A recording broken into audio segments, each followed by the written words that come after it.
I would love to take this home, but there's just no room. Everything's heavy enough as it is. My name's Elise Wortley and I'm a female adventurer. I've been following in the footsteps of female explorers from the past, but only using what they would have had at the time. So this all started when I read a book when I was younger by Alexandra David Neal, who's a female explorer from the early 1900s. She went through Asia for 14 years. Her story's incredible. She kind of dressed as a beggar and as a man for some bits just to get into Lhasa. Now I try and celebrate all these women from the past who I guess weren't taken that seriously at the time. I'd had a really stressful few years. I'd got really bad panic attacks to the point where I could kind of barely leave the house. I think the thought of recreating these expeditions helped me in that time because it gave me something to focus on.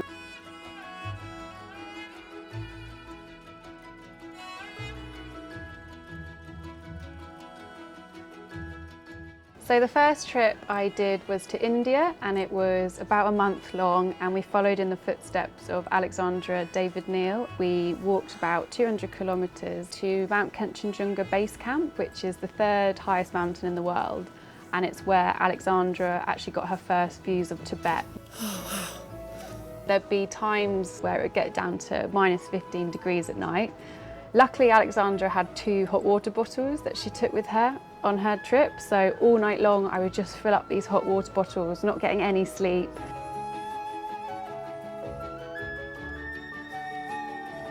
So it's really important to have an all-female team for this because the whole point of the project is to inspire women and to also celebrate these women from the past. These trips took a lot of planning with travel experts and local guides to make sure I was safe.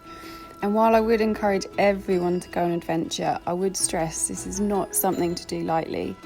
The second trip we did was in Scotland, and I followed in the footsteps of Nan Shepherd, who was an author and an explorer in the Cairngorms. She actually wrote her book, The Living Mountain, during the end of the Second World War. So interestingly, she would have been on rations at the time. So it was just a lot of stews, potatoes, like jam. You can forget your down jackets and your waterproof trousers. I had none of that.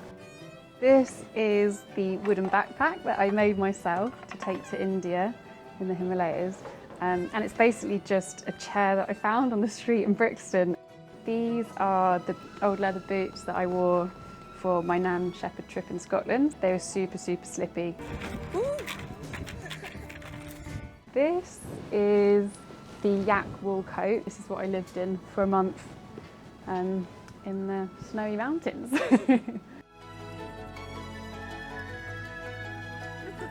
Anything that makes you feel brave is great, and I think that's the message here.